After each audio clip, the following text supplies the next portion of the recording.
y ya la siguiente clase entramos más de lleno con medio contraste como tal.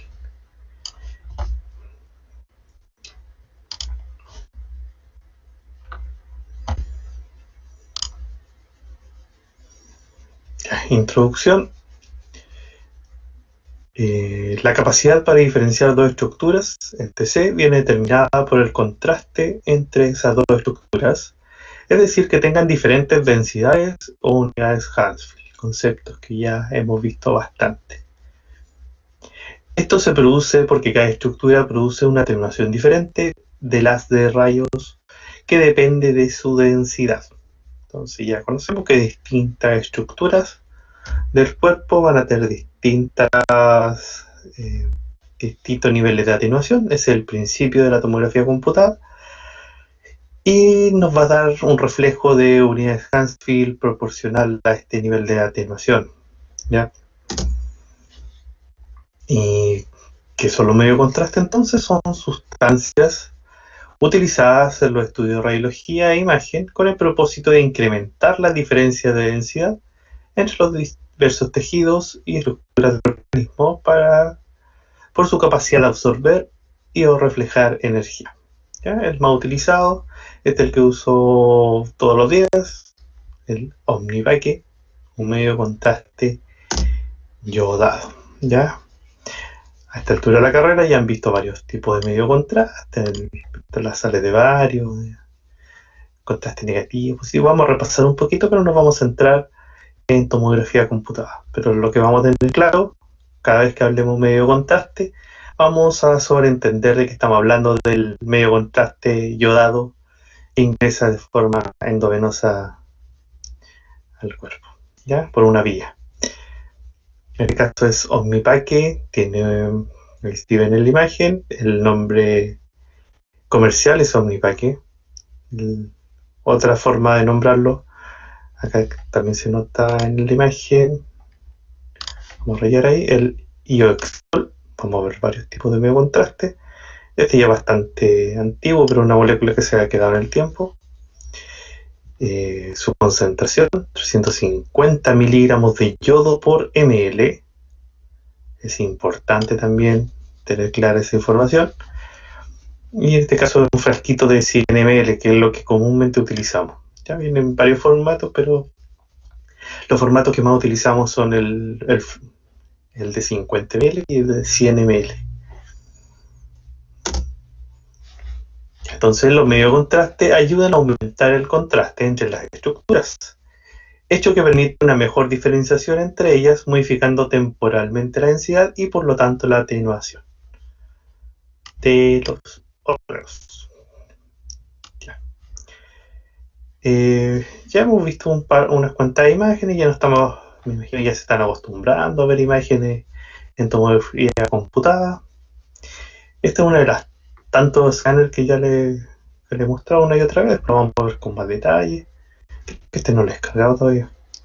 Pero en sí se sobreentiende esta primera imagen, esta, corresponde a un escáner sin contraste. Este es el primer barrido que por lo general usamos, pero si se fijan, las diferencias de contraste entre las distintas estructuras es muy pobre. Se notan los contornos, los tejidos, especialmente los que están rodeados de grasa. Ya toda esta grasita nos ayuda a diferenciar muchas veces los órganos. Pero si yo comparo, por ejemplo, el vaso que está acá, lo comparo con el hígado, hay una pequeña diferencia de contraste. La verdad es que apenas se nota esta diferencia. Acá yo hice unas mediciones, esto que se llama el rollo, área de interés. Acá en la medición me está mostrando que tiene unidad de Hounsfield 32. ¿Ya? Este hígado está un poquito grasa, debería estar más cercano a los 60, pero en este caso está en 32. Si yo lo comparo, por ejemplo, acá con esta rama de la aorta descendente, justo ahí está el tronco celíaco, está dando sus vasos, apenas lo diferencio, y de hecho tiene una unidad de Hounsfield de 37, o sea, no tengo prácticamente diferenciación con el hígado en un estudio sin contraste. La verdad es que el estudio sin contraste muchas veces sirve de referencia para buscar algún cálculo o algo notorio, pero diferencia entre las distintas estructuras, distintos órganos intraabdominales es muy poca. ¿Ya? Todo se ve con prácticamente el mismo tono de iris. A nivel visual se ven muy parecidos y habría que estar haciendo mediciones con área de interés en cada órgano en específico para notar estas diferencias de unidades Hansfield. ¿Qué pasó? Acá está el mismo corte tomográfico. Vean la diferencia visualmente, ya se nota una gran diferencia. Ya se notan estructuras que en el sin contraste no se encontraban. Miren acá estas estructuras, ¿qué serán? ¿Qué serán? Ya ahora vamos a ir conociendo, descubriendo cada una de estas estructuras a medida que avancemos en los ramos. Miren cómo se ve la aorta. Esta es justamente la fase arterial. Miren la diferencia de la aorta. ¿Cómo se veía en la anterior? Medía 37 unidades Hansfield. ¿Cómo se ve en esta nueva ventana, en la arterial, en esta fase arterial? 309 unidades Hansfield. Claramente un aumento de la unidad de Hansfield por un breve periodo de tiempo. ¿Cómo está el aumento de la unidad de Hansfield del hígado? Es de una fase temprana, una fase arterial. Vamos a ir conociendo las fases también a medida que avancemos. Partimos con 32 y acá ya estamos con 63 unidades de Hansfield. ¿Ya? Miren cómo se ve el vaso. No hice una medición en el vaso, pero ahora veo una diferencia entre vaso e hígado bastante importante. ¿Por qué el vaso se contrastó más en esta fase arterial? ¿Tendrá alguna diferencia funcional? ¿Una diferencia de irrigación en comparación con el hígado? ¿Sí? Aquí ya nos está dando en un solo corte un montón de información, tanto de contraste entre los órganos, ya nos da nos da un poco de información de cómo funciona cada órgano, solamente con el ingreso de medio contraste. Entonces, ¿cuál sería el objetivo? Diferenciar vasos sanguíneos, especialmente los estudios angiográficos, y tejidos y órganos, ¿ya? Estas son las fases más clásicas, ¿ya? Cuando hago un estudio de abdomen, casi por general debería estar el sin contraste, ¿ya? Hay algunos casos que quizás no es necesario, pero por regla general a la fase sin contraste. Y las siguientes fases, que es la más importante, si es que yo les pregunto cuál es la fase más importante una vez que ingrese el medio contraste, sería la fase portovenosa, por lo menos en el abdomen. Esta fase está aproximadamente, obviamente hay un montón de requisitos para esto, aproximadamente a los 60 segundos. La fase arterial, muchas veces podemos diferenciar como arterial temprana, arterial tardía. No siempre es necesaria la fase arterial, aunque lo solicitan bastante para los médicos, la verdad es que debemos completarla, pero no en todos los estudios es 100% necesaria la fase arterial, pero este es más o menos entre los 25 a 30 segundos dentro de lo normal. Y una fase tardía que en muchos casos se da también, acá ya esperamos bastante más. El medio contraste se filtra rápidamente por los riñones. Este contraste va por la vía urinaria y llega finalmente a la vejiga. Un periodo normal de un paciente normal, estándar, estamos hablando entre los 3 a 5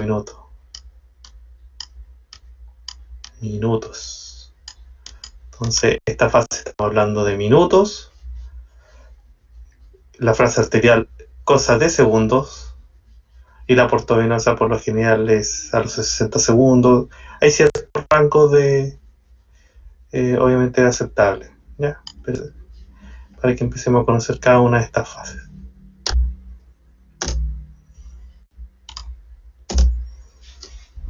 ¿Cómo fue la evolución de los medios de contraste? ¿Cómo se descubrieron? Todo esto partió en radiología, ¿ya? Radiología convencional. Los primeros contrastes utilizados en los pacientes con fines de diagnóstico fue el Selectan, Pero la verdad es que Selectan y Uroselectan. ¿Pero qué se hacía con esto? ¿Cómo fue su descubrimiento? Los urólogos daban dentro de los fármacos que le daban a los pacientes que tenían problemas urinarios, estaba el Selectan y el Uroselectan, y resulta que cuando se fueron a tomar radiografía se dieron cuenta que se veía las vías urinarias, se veían los riñones y las vías urinarias, y la vejiga cuando le daban este fármaco. Ahí se dieron cuenta que podían contrastar y ver de mejor manera las vías urinarias cuando les daban específicamente el fármaco. Y ahí cuando se empezaron a utilizar esto, ya no con fines terapéuticos, sino ya con fines específicamente para ver y visualizar las vías urinarias. ¿Ya? Esto tomando radiografías. La clásica pilografía, que por ahí todavía la tienen los urólogos antiguos. Luego, estos dos contrastes empleados para la realización de las primeras pilografías intravenosas en humanos, hablando del año 1929. Las moléculas fueron desarrolladas para el tratamiento de infecciones de origen biliar, y al observarse que este producto era eliminado por vía renal, se comenzó a emplearlo en exploraciones urográficas. En 1933 modificaron estas moléculas introduciendo un anillo de benceno como portador del yodo, resultando en una molécula demasiado tóxica para la utilización en humanos. Empezaron a experimentar con este primero, el Selectan y el Uroselectan. Se dieron cuenta que producía demasiados efectos adversos, ¿ya? Muchas molestias para el paciente. Entonces necesitaba modificar esta molécula porque se empezaron a dar cuenta que los verdaderos problemas, que era muy tóxica de momento esas moléculas. En un intento de mejorar el medio contraste, agregan este anillo de benceno, que es tóxico. En los 50 siguen modificando la molécula con la aparición del ditrizoato sódico, un monómero iónico. Ya esta molécula de benceno la logran en cierta forma estabilizar y aumentan el nivel de contraste, ya que ahora esta molécula de benceno tiene 3 moléculas de yodo por molécula de benceno, ¿ya? Aumentando las moléculas de yodo, que es el elemento que me provoca el aumento de la absorción de fotones, el efecto fotoeléctrico, empezamos a crear más contraste por molécula. Entonces, en los 60, efectos colaterales de los contrastes iónicos estaba causado más por su alta osmolaridad que por su quimiotoxicidad. Entonces se dieron cuenta de que estas moléculas en su evolución se empezaron a hacer menos quimiotóxicas, pero seguían provocando problemas a los pacientes, ya que seguían siendo moléculas o contrastes o sales iónicas que al momento de entrar al torrente sanguíneo producían estos efectos tóxicos, pero ahora provocados por su osmolaridad, ya que son iónicos, liberan cargas en el torrente sanguíneo. Ahora necesitaban modificar su osmolaridad. Por esto se sintetizaron medios de contrastes no disociables, y por lo tanto con menor actividad osmótica. Estos son los medios de contraste no iónicos. Entonces la siguiente evolución, ya se estabilizó la molécula y ya era menos tóxica. La siguiente evolución fue reducir su molaridad y aparecieron los medios de contrastes no iónicos. Y los últimos avances, que son medios de contraste que también utilizamos hoy en día, son los contrastes iodados sintetizados. En este caso son los dímeros iónicos, o sea, no iónicos, en lo que se utilizan 2 anillos de benceno y por lo tanto 6 átomos de yodo por molécula, y representa el avance más reciente en los medios de contraste iodados. ¿Ya? Vamos a revisar.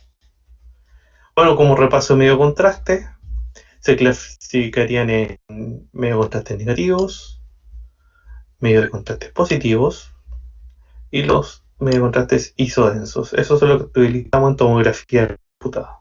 ¿De qué forma?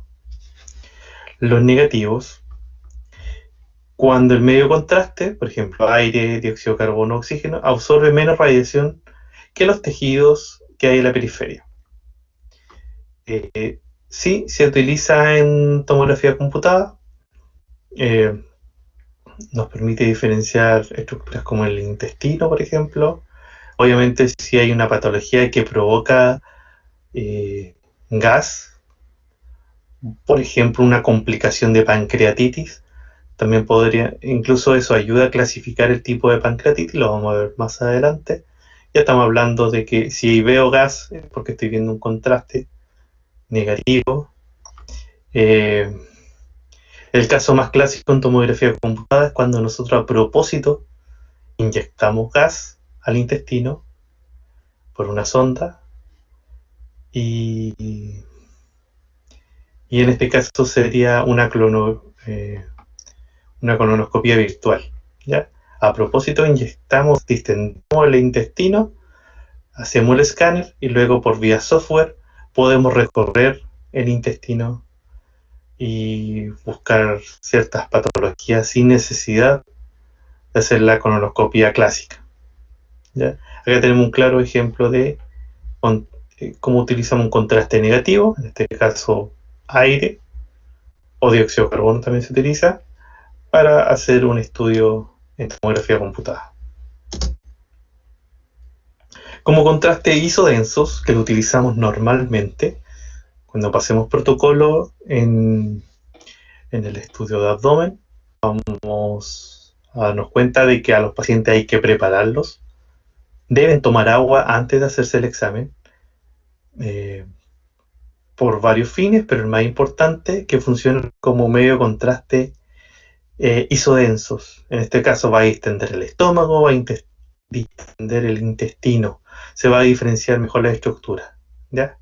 Hay un caso muy específico donde se necesita distender el intestino delgado más que cualquier otro examen.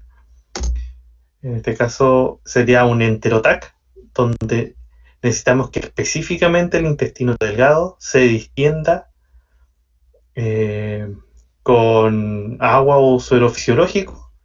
Se pone una sonda nasoyuvinal y se hace la técnica de enteroclisis, donde se pasan alrededor de 1 litro de suero al intestino delgado en un periodo corto de tiempo y en ese momento realizamos el examen. Y es específicamente para ver intestino delgado. Por ejemplo, para la patología de enfermedad de Crohn, donde necesitamos patología específica del intestino delgado, necesitamos distender el intestino para estudiar sus paredes y específicamente en esa patología o relacionada con el intestino delgado se puede hacer el estudio específico de enterotac. Ya estamos utilizando agua como medio o suero como medio de contraste.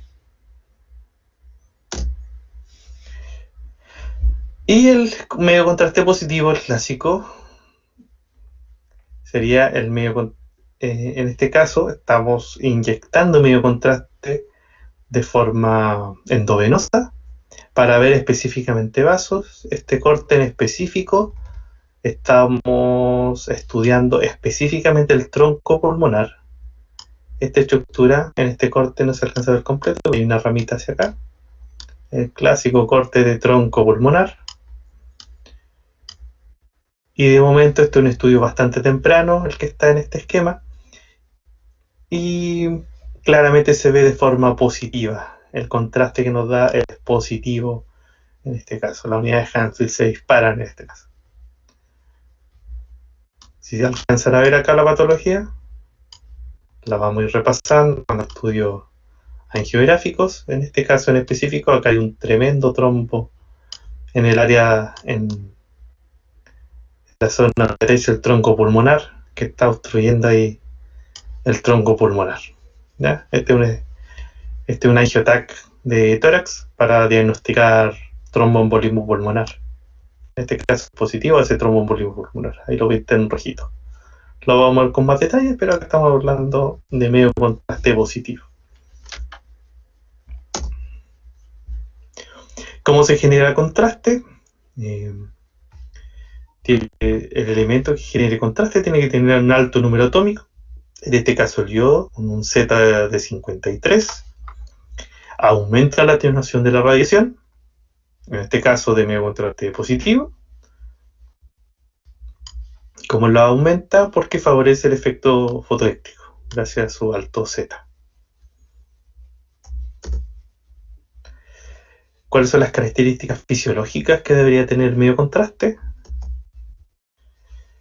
Ser fisiológicamente inertes, no alterando las funciones de los órganos que exploren.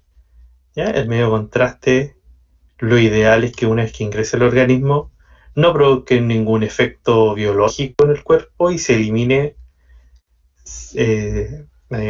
una vez que cumplió su función de contrastar, se elimine rápidamente. No producir irritación local ni intoxicación general. ¿Ya? Si ya se avanzó bastante los medios de contraste y hoy en día prácticamente no producen estos efectos. Y lógicamente puede diluirse los líquidos orgánicos. Necesito que ingrese al torrente sanguíneo y necesito que esté diluido en este torrente sanguíneo, se mezcle con la sangre. Metabolización y excreción completa, sin permanecer en el organismo más tiempo del necesario para obtener un estudio radiológico. ¿Ya? Estos medios de contraste bastante estables hoy en día, pero lógicamente para que no produzca ningún efecto biológico, necesito que se elimine lo más rápido posible, y si eso no ocurre, de alguna forma debo lograr esta eliminación. ¿Ya? Un caso específico que vamos a ver más adelante, pacientes con insuficiencia renal que se dializan. Lo ideal es, si necesitan el examen, coordinarlo junto con la diálisis. Obviamente el estudio con medio contraste primero y luego rápidamente se van a hacer su diálisis y así eliminan el medio contraste, ya que su función renal está alterada y no pueden hacerlo por sí mismos. ¿Ya? O pacientes que no tienen tan complicada su función renal, hay ciertos protocolos que nos ayudan a eliminar el medio contraste, por ejemplo, provocando o estimulando la orina con hidro al paciente. ¿Ya? ¿Cuáles son las características ideales? Vamos a entender que es la osmolaridad de la sangre, estamos hablando de 300 miliosmol por litro, por lo tanto el medio contraste, para no alterar la composición osmolar de la sangre, debería tener la misma osmolaridad de él. ¿Ya? Debería ser no ionizado, por la misma explicación anterior, ya que la disociación inicial la que me provocaba este aumento en la osmolaridad de la sangre. Y hidrosolubilidad, para que penetre poco en las células y atraviese menos la barrera hematoencefálica. Entonces, ¿cuáles son las características físico-químicas? Acá tenemos la clásica fórmula del triyodo de benceno, ya la molécula de benceno acá, con en los carbonos 2, 4 y 6 moléculas de yodo enlazadas de forma covalente. ¿Ya? Acá en los carbono 1, el radical más importante, que por lo general está asociado a otra molécula. Y en los carbonos 3 y 5 ya son radicales, que esos son los que diferencian al fin y al cabo ciertas propiedades de cada uno de los medios de contraste, las distintas fabricaciones, las distintas formas comerciales. ¿Ya? Pero lo muy importante es que los carbonos 2, 4 y 6 están las moléculas de yodo, por lo menos en esta molécula.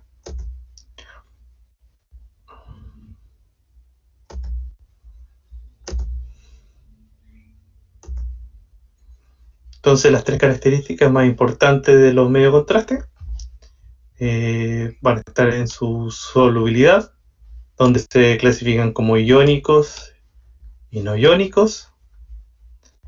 La osmolaridad, que vamos a entenderlo que tiene que ser cercana a la sangre, por lo tanto, cuando sean muy cercanos a 300 miliosmol,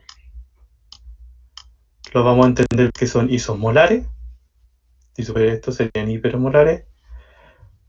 Y la viscosidad, que lo vamos a entender cuando veamos las moléculas, pero son diferencias entre los distintos medios de contraste. A medida que crece la molécula, se va a hacer más viscosa.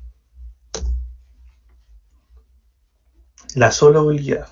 Entonces, esta se define como la capacidad de dilución de una determinada sustancia, soluto, en un determinado medio, solvente. En relación a esta característica físico-química, los medios de contraste se clasifican en iónicos y no iónicos. Los iónicos, el que ya hemos estado hablando, entonces son sales sódicas o asociadas a una hemoglobina, en este caso este es un tipo de azúcar, pero que tiene carga de ácido benzoico triiodado, ¿ya? En el radical 1 estaría este ácido benzoico asociado en este caso a un protón, por lo tanto es un ácido, ¿ya? Entonces cuando ingresa al agua se disocia en una molécula con carga negativa,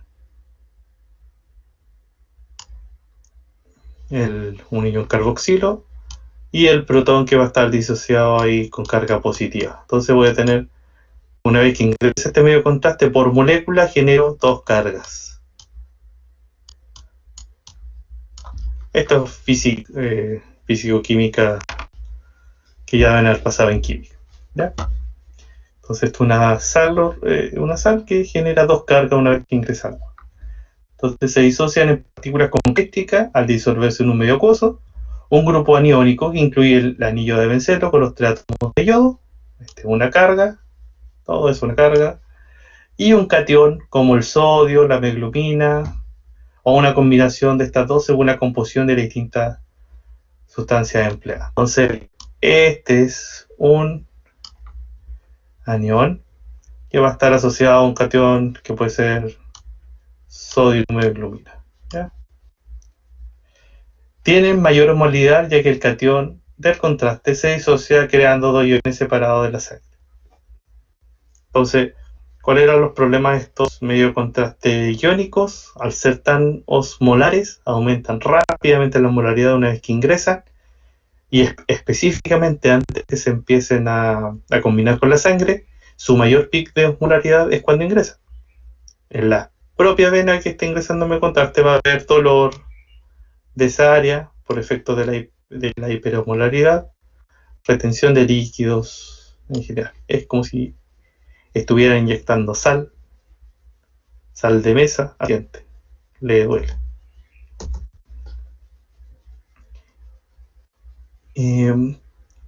Otra forma iónica, monómeros iónicos. Cada molécula tiene 3 átomos de yodos. Al tomar contacto en el medio acuoso genera 2 partículas. La relación de número de átomos de yodo y número de moléculas, la relación sería de 3S, 3 moléculas de yodo por 2 cargas, o una relación de 1,5. Los dímeros iónicos con un anión o 2 anillos de benceno triiodados. Ahora yo tengo no 2 moléculas de benceno, no una molécula de benceno, sino que 2 moléculas de benceno, donde de forma covalente están unidas, y ahora están 2 moléculas de benceno. Ahí, este es una sola carga, y cada uno de sus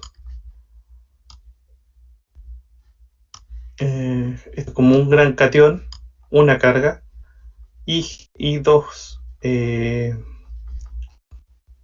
cationes asociados que van a generar otras 2 cargas. Entonces, la relación de número de átomos y número de moléculas es una relación de 6:2. Estas moléculas, al ser más grandes, tienden a aumentar la viscosidad de la sustancia. La verdad es que de forma comercial yo no conozco ningún dímero iónico, pero sí se entera de que existe, ¿ya? Ahora los no iónicos, compuestos por un anillo de benceno triiodado, en los cuales se sustituyó el radical carboxilo de la sal sódica o hemoglobina por un grupo no disociable. Entonces, en este carbono 1, donde antes tenía este grupo carboxilo, se cambia por un grupo radical, dependiendo de la composición química propia de fabricación, y ya no disocia cargas, ¿ya? Acá tengo dos grupos de hidroxilos, que son los que me ayudan a la disociación de este medio contraste en el medio acuoso, pero no están enlazados por forma covalente acá a la molécula, por lo tanto no se disocian en el medio, por lo tanto no aumentan la molaridad. Eléctricamente neutros, por lo tanto al ingresar al torrente sanguíneo no hay una molécula que pueda romper ni ionizar. Son hidrosolubles, ya que poseen estos grupos de hidroxilo, son los que me ayudan a que sean hidrosolubles y son, obviamente, por este mismo efecto, menos tóxicos.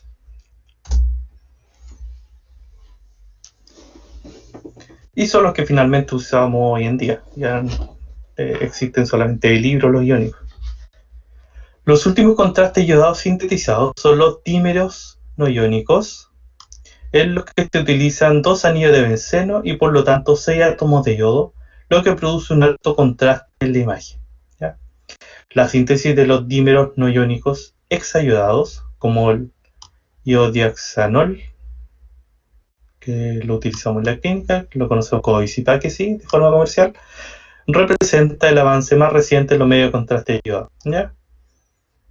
Estos se utilizan bastante, de hecho es el que principalmente utilizamos, que son los monómeros no iónicos, pero también tenemos la opción de usar dímeros no iónicos con bastante ventaja, ya que por cada molécula de medio contraste hay 6 átomos de yodo, por lo que tengo en la práctica, o en teoría, mayor contraste por molécula. Ya. Con lo que respecta a la osmolaridad, término que se usa para expresar la concentración de solutos en una solución y su medida es el milmol por litro. Yo estoy obviando un poquito hablar sobre química, ya que doy por hecho que ustedes ya pasaron química, ya por si acaso. Bioquímica también, me imagino. Ya. Entonces, desde el nombrar los medios de contraste desde el punto de la osmolaridad, vamos a hablar que los isomolares estamos cercanos a la osmolaridad de la sangre, 300. Los primeros medios de contraste, los que le hablaba al principio, el Selectan y todos estos medios de contraste desde un inicio que eran iónicos, tenían una alta osmolaridad. Fíjense, estábamos hablando de 1500, 1000 milimoles por litro. Eso era lo que se utilizaba y por eso provocan tantas reacciones en el paciente. Y los medios de contraste que utilizamos, que son por lo general los más comunes, son los medios de contraste de baja osmolaridad. Fíjense en su relación con el plasma sanguíneo, que está hablando alrededor de 285, redondeando 300. Es el doble o hasta el triple, ¿ya? Sigue provocando algún grado de molestia, pero es el que utilizamos comúnmente. Hablamos de baja osmolaridad no porque sean menor a 300 milosmol, sino que se habla de baja osmolaridad porque en relación con estos otros de arriba, que eran los primeros utilizados, son de baja osmolaridad. Pero si yo veo su osmolaridad comparado con la sangre, claramente son muy superiores en osmolaridad a la sangre, ¿ya? Es para que no se confundan. Hasta yo estaba confundido en su momento, bastante confundido con esto. ¿Por qué le llamaban de baja osmolaridad si hablábamos de 600 o 900 milosmol? Pero es porque se estaban comparando en relación a los medios de contraste iónicos que se utilizaban antes. En relación a estos de arriba, son de baja osmolaridad.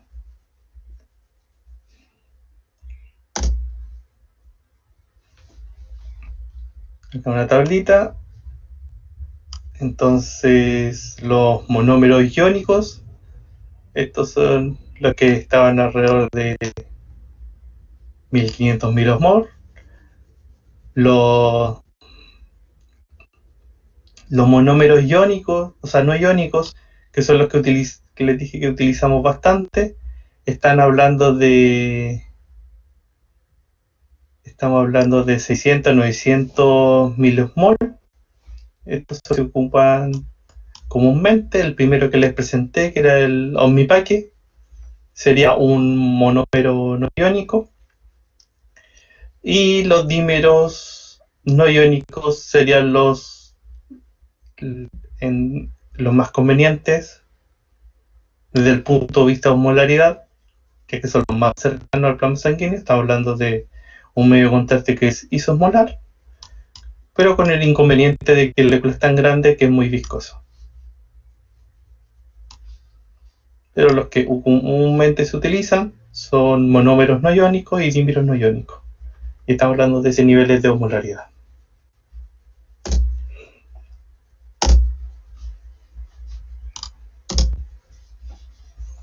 ¿Cuál es el efecto de la osmolaridad en la sangre? Este es un clásico ejemplo de biología. Cuando es isosmolar, este es el clásico ejemplo del eritrocito, de los glóbulos rojos, en un medio isosmolar, conservan su forma, están bonitos ahí, su forma biconvexa. ¿Qué pasa cuando están con un medio hiperosmolar? Resulta que se rompen, mucho la osmolaridad, rompen la membrana, se destruyen estos eritrocitos. Pero ¿qué pasa si estoy en un medio hiposmolar?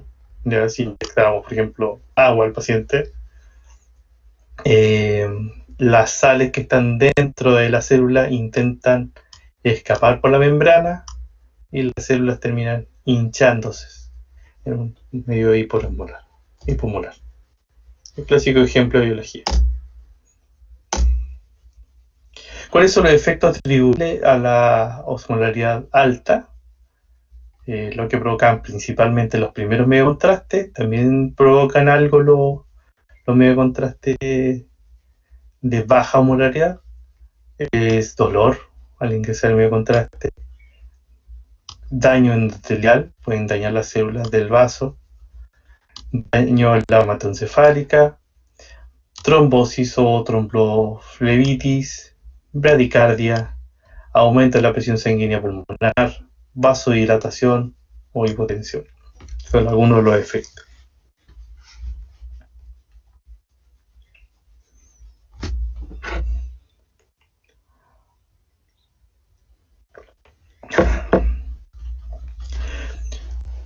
Con respecto a su viscosidad, característica de los fluidos en movimiento que muestra una tendencia de oposición hacia su flujo ante la aplicación de una fuerza. Mientras más viscoso sea un medio de contraste, mayor resistencia oponen estos a fluir. Por lo consiguiente, esto repercute en la velocidad máxima de inyección. ¿Ya? Entonces, ¿de qué depende la viscosidad? La viscosidad del disolvente, concentración, peso de la molécula, tamaño de la molécula, forma de la molécula y la temperatura. ¿Podemos cambiar lo otro? No, esto no lo podemos cambiar. ¿Podemos cambiar la temperatura? Sí, eso sí, podemos variarlo dentro de un margen. Si son tan viscosos como los logro utilizar, podemos modificar la temperatura del medio de contraste. Los medios de contraste dímeros poseen una viscosidad mayor que los monómeros por el mayor tamaño de la molécula. La mayor viscosidad ocasiona un retardo en la circulación capilar y en la velocidad de la inyección. Se recomienda efectuar la administración de estas sustancias a temperatura corporal, 37 grados centígrados.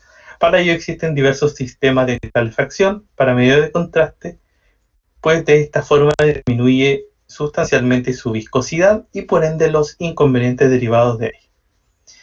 Ya, así que siempre atentos, los medios de contraste ideales no ingresarlos directamente al paciente sin que antes estén calentitos, por todas las incomodidades que puede pasar. Incluso el paciente siente algo que está entrando si yo paso el medio de contraste así de forma directa. Así que por lo general están los medios de contraste guardados, por lo menos los que voy a utilizar durante el día, en unas pequeñas como de termitos que mantiene la temperatura del medio contraste a una temperatura constante. En este caso ahí sale 28 grados marcado, ¿ya? Y este medio contraste de los frasquitos yo tengo que ingresar para incorporarlo al paciente. Utilizo por lo general, si está disponible, inyectoras automáticas, y acá está, hay una fotito de un cabezazo de una inyectora automática.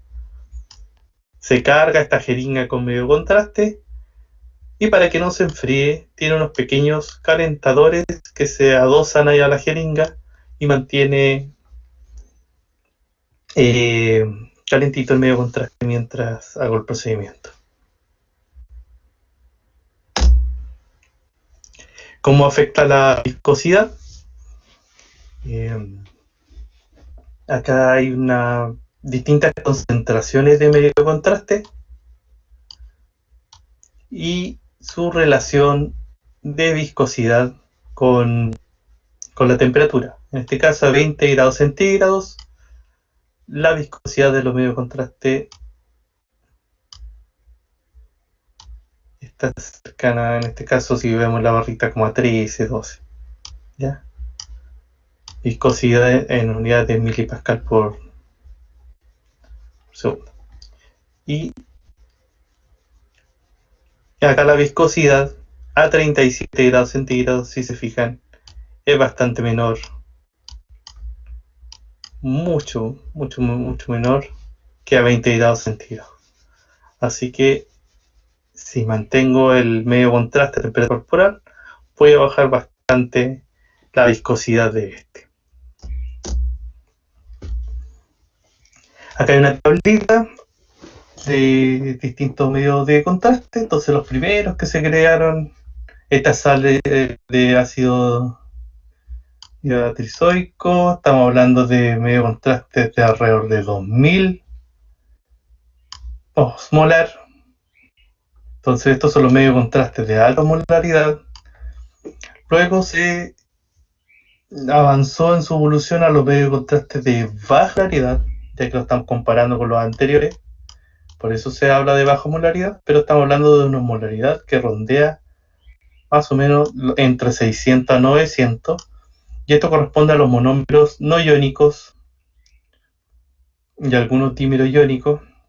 Y entre estos monómeros no iónicos, como les dije, el iohexol, que es el que utilizamos específicamente donde yo trabajo. Lógicamente, si trabajan en otro lado de forma comercial, van a encontrar otros por ahí. El iohexol, estamos hablando más o menos de 844 miliosmolar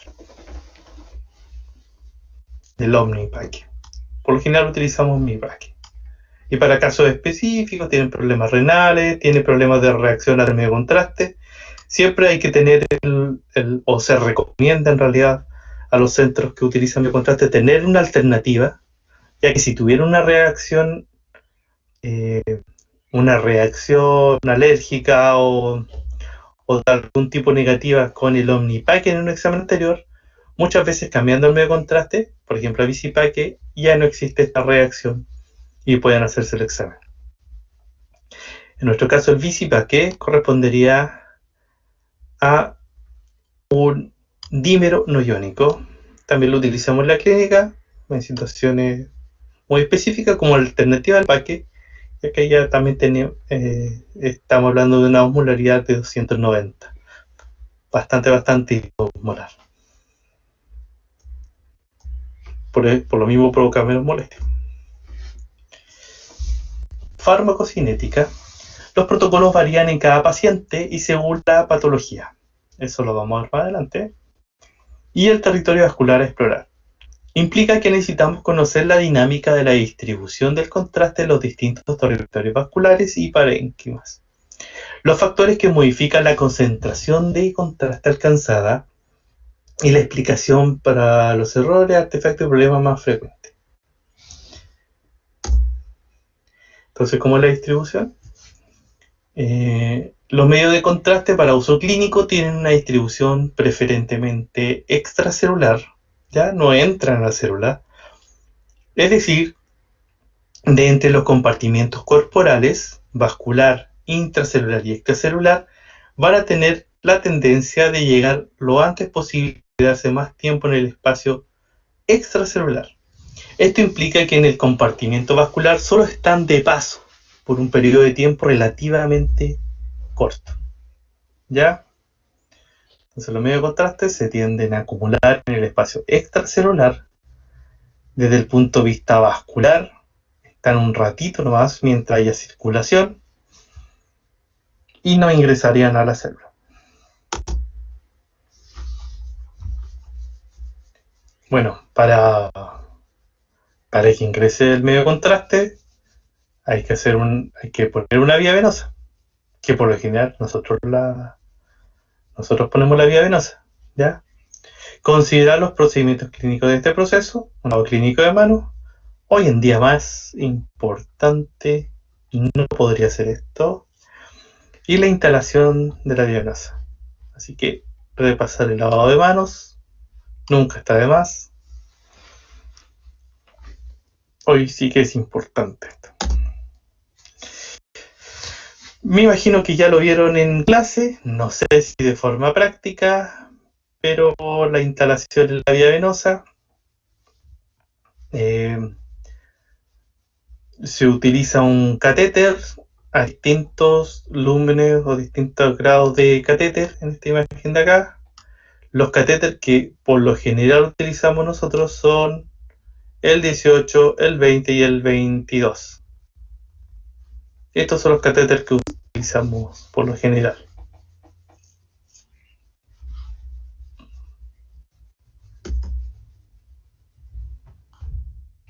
Bueno, ingresar al instalar la vía venosa con un ángulo de 45, el bisel hacia abajo. Voy a dar por hecho que no conocen o nunca han puesto un catéter. Este catéter corresponde a una aguja metálica que es la que me sirve de guía, pero el catéter al fin y al cabo es el teflón que rodea esta aguja. Perdonen lo básico, a lo mejor le estoy explicando algo demasiado obvio, pero la vía venosa o el catéter se refiere al teflón que rodea la aguja, ¿ya?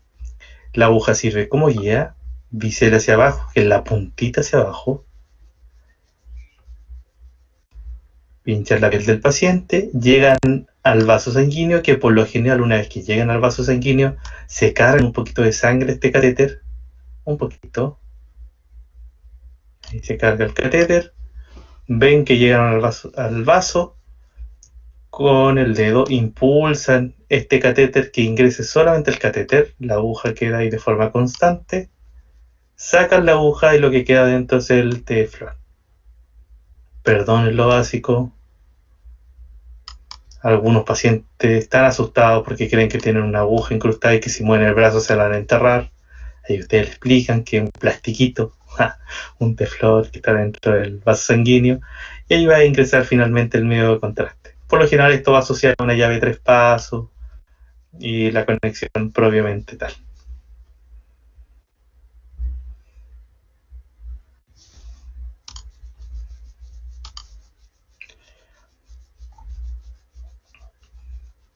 Perdón por mi burda explicación de cómo se pone una vía venosa, pero me imagino cuando estén en campo clínico en algún momento, ahí van a ver harto eso. La práctica es el maestro. La inyección mediante el catéter ubicado en la vena superficial de la extremidad superior. El medio de contraste avanza a la vena subclavia, a la innominada del mismo lado, de ahí pasa a la vena cava y a las cavidades derechas del corazón. ¿Ya? Entonces vamos a entender, hinché un antebrazo, instalé la vía venosa en este antebrazo. Siempre tengan claro cómo va recorriendo el medio de contraste. Entonces va a ingresar por este vaso cubital, avanza por la vena subclavia, ya tengo una idea, va por la innominada de ese lado, llega, si instalé la vía venosa en una extremidad superior, va a llegar a la cava superior, y de la cava superior llega a la cavidad derecha del corazón. Si se fijan acá en la imagen de abajo,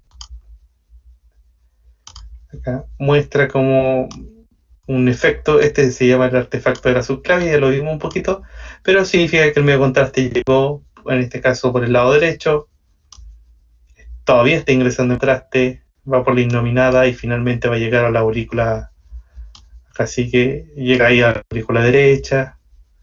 aurícula derecha, ventrículo derecho, tronco pulmonar, acá se ve una ramita del tronco pulmonar, hace la circulación por capilares del tórax en este caso, va a volver por las venas pulmonares a la aurícula izquierda, ventrículo izquierdo, del ventrículo izquierdo a la aorta, al tronco, al callado de la aorta, o sea, aorta ascendente, callado, aorta descendente.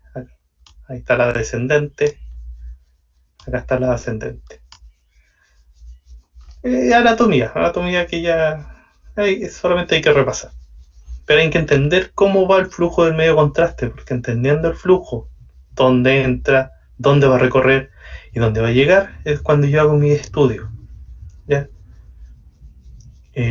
También donde selecciono, por ejemplo, en el caso de hacer una angiografía, donde va a estar mi sensor. Si yo quiero hacer un estudio del tronco pulmonar, en este caso no puedo poner mi sensor en la aorta, sería un sinsentido. Tiene que estar en el tronco pulmonar, debo diferenciar el tronco pulmonar y debo entender por dónde va a llegar el medio contraste al tronco pulmonar.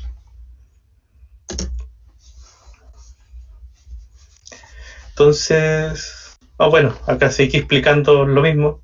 Del ventrículo derecho, la sangre es expulsada al tronco de la arteria pulmonar. Ahí está, ahora está más clarito el tronco. La clásica forma como de ahí, invertida.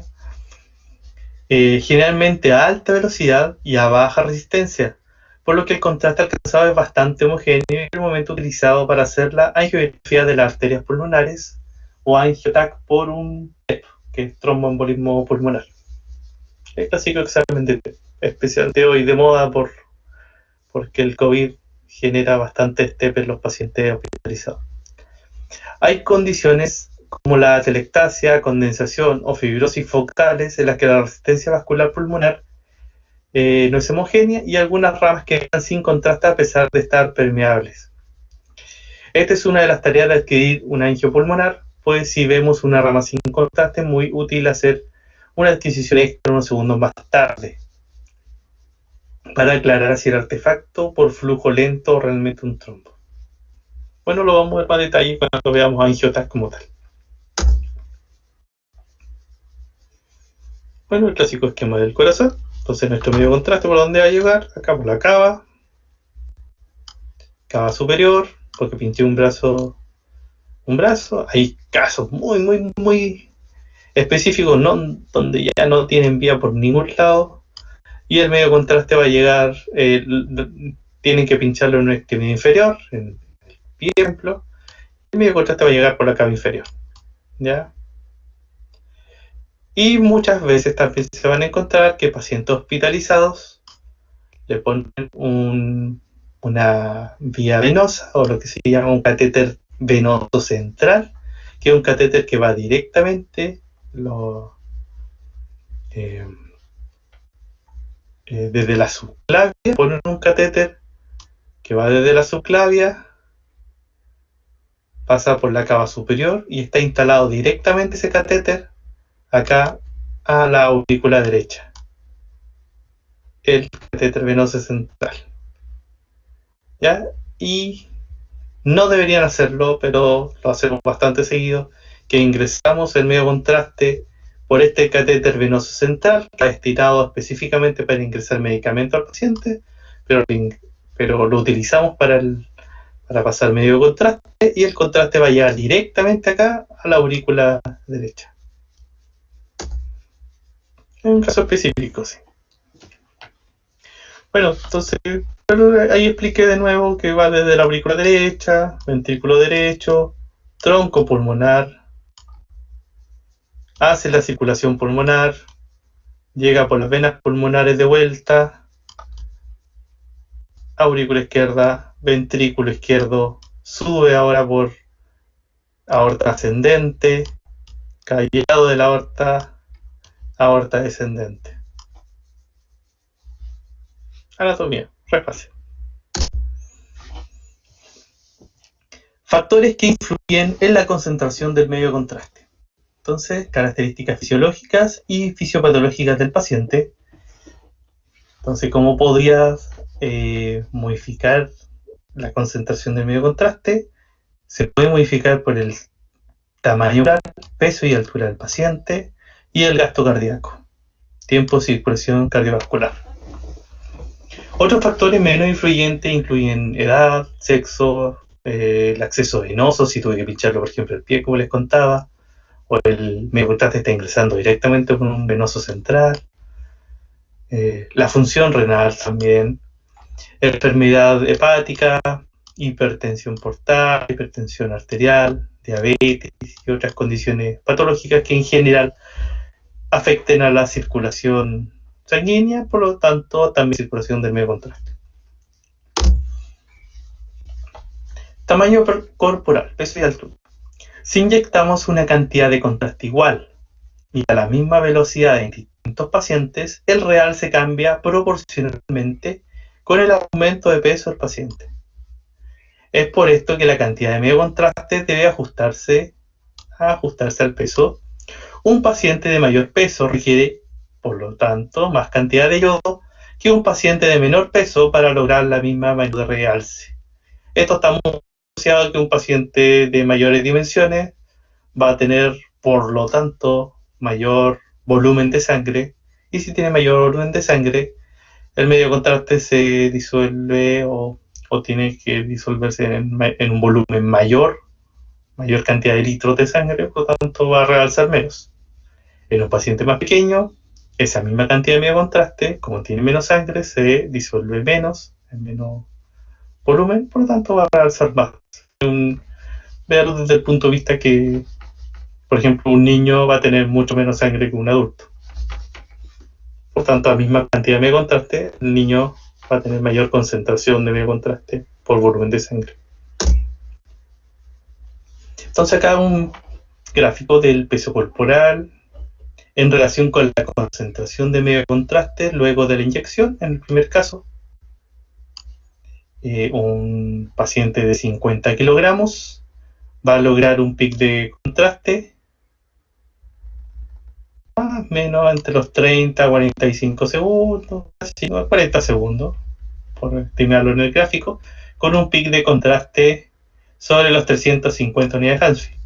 Pero en cambio, con el mismo volumen de contraste, en un paciente, vamos a irnos al extremo, el de 125 kilogramos, también va a tener un pic de realce más o menos a los 40 segundos, pero su pic de realce va a ser bastante inferior. Vamos a estar hablando bajo las 250 unidades de Hansfield, ¿ya? Y en este caso, luego que ya desde el punto de vista más tardío, cuando hay recirculación del medio contraste, más o menos cuando el porto venoso, que está más o menos a los 60 segundos, sea el mismo caso. Un paciente de menos peso, de 50 kilogramos, por efecto de recirculación y el medio contraste, por lo tanto, el mismo volumen se diluyó en el mismo volumen de sangre, va a tener un pic de realce de 100 unidades de Hansfield al minuto. En cambio, el paciente de 125 kilogramos, que por ende debe tener mayor cantidad de sangre, su pic de realce también se alcanzó alrededor de los 60 segundos, pero inferior a 50 unidades de Hansfield. ¿Ya? Esa sería la explicación de el nivel de realce según el peso y altura corporal del paciente. ¿Ya?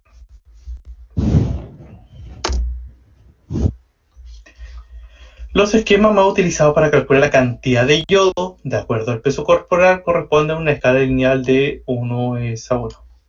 Sin embargo, esta linealidad directa puede no proporcionar un ajuste preciso de la dosis requerida del medio contraste para el tamaño corporal, especialmente en niños y pacientes obesos. La grasa corporal es menos vascularizada que los músculos y órganos viscerales y por lo tanto se reduce la contribución para dispersar y diluir el medio contraste en la sangre. Si tengo dos pacientes que pesan lo mismo, por ejemplo, 90 kilogramos. El paciente que es obeso pero con 90 kilogramos, si lo comparo con un paciente normal de 90 kilogramos, el paciente obeso tiene mayor cantidad de grasa. ¿Y qué pasa? La sangre, como está menos vascularizada, significa que el volumen de sangre de ese paciente es menor en relación a su peso que un paciente normal de 90 kilogramos que tiene menos grasa. Por lo tanto, el paciente con más grasa debería inyectarse menos medio de contraste para lograr el mismo pic de realce. Ya hay una pequeña explicación relacionada con los gorditos. Gasto cardíaco y circulación cardiovascular. Cuando se reduce el gasto cardíaco, disminuye la circulación del medio contraste. Por lo tanto, el bolo de material de contraste llega lentamente y también se va lentamente, resultando en un retardo en la llegada del bolo de material de contraste y en un retardo del pico arterial y parenquimatoso. Cuando el tiempo de exploración de TC es fundamental para obtener una buena calidad de la imagen, el tiempo retardo para el pico de contraste delay debe ser individualizado para cada órgano utilizando una técnica automática de seguimiento de bolo o de test de bolo, que la vamos a ver más adelante. Entonces, para explicar la relación del pic de realce en relación al gasto cardíaco, en este caso se hizo un estudio muy específico de un paper donde simularon reducción del gasto cardíaco con una base sin reducción en negro y reducción del gasto cardíaco de hasta un 60%, 20, 40, de un 60% reducción del gasto cardíaco. ¿Cuáles son los efectos en la inyección o realce del medio contraste? En el caso negro, vamos a irnos a los extremos, donde el paciente está de forma basal, el pic de realce se logra alrededor de los 40 segundos, más o menos mi recta, y con un pic de realce de alrededor de 300 unidades, un poquito sobre los 300 unidades Hansel.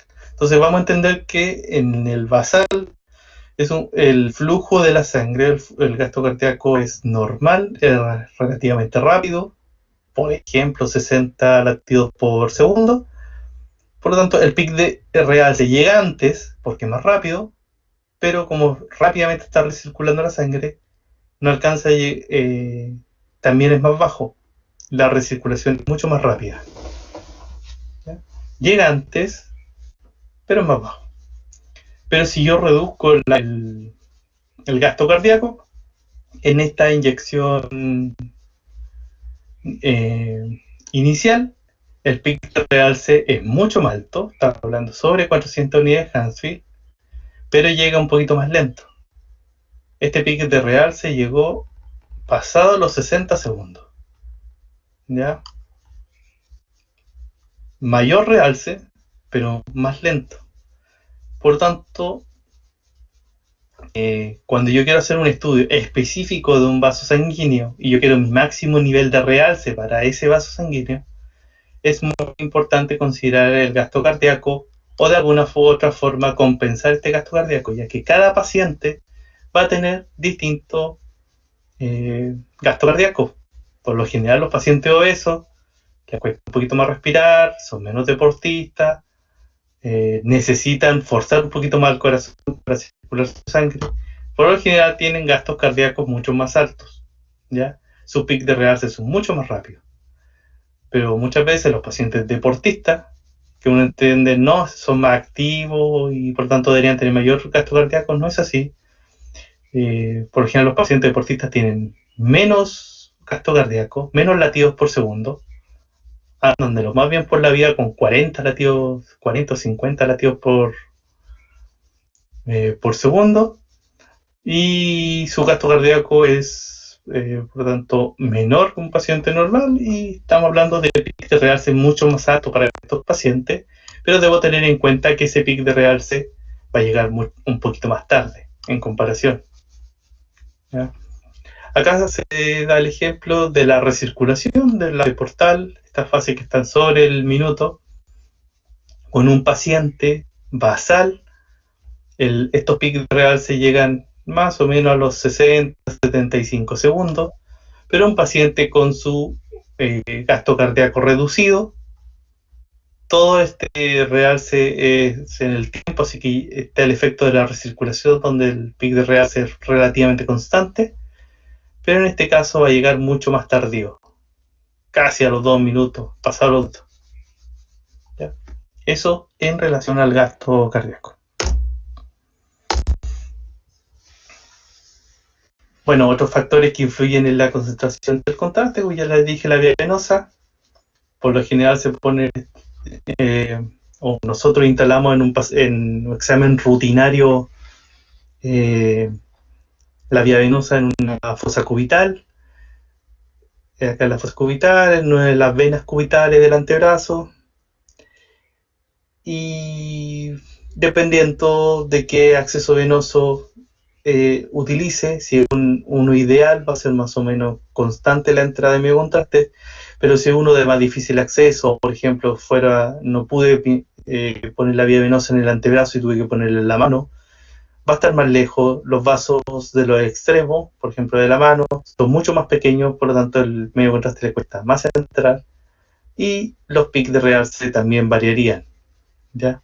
Así que es un factor a considerar la vía venosa utilizada y qué tan permeable o expedito sea tu flujo.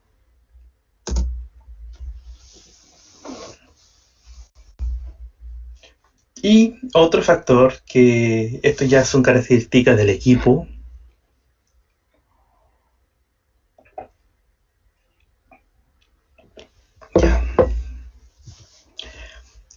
son características de la inyectora en realidad.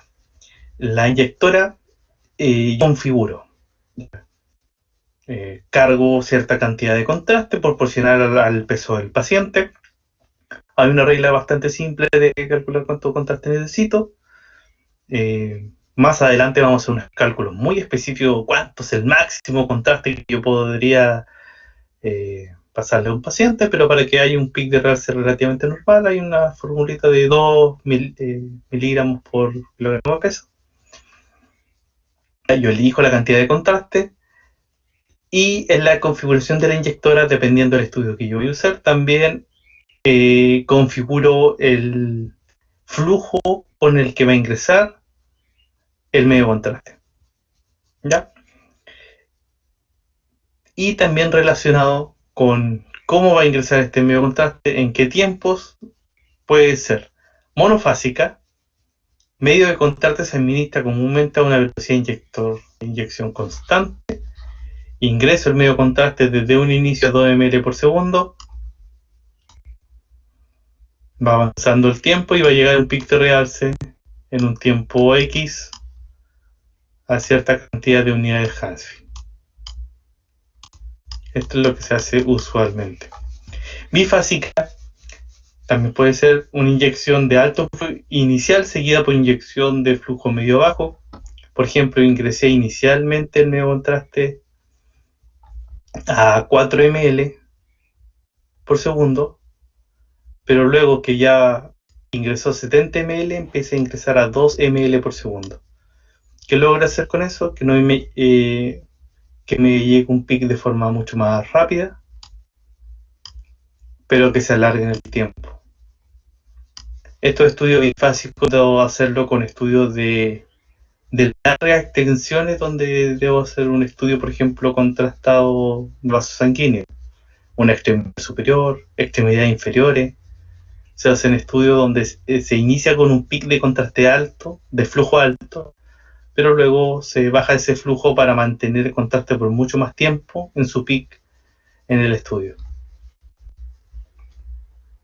También se puede hacer una inyección combinada de suero, donde ingreso inicialmente contraste, luego impulsado por suero fisiológico. Vamos a verlo también adelante. Así son las inyectoras. Por lo menos esto es una inyectora de doble cabezal, la que utilizamos en la clínica.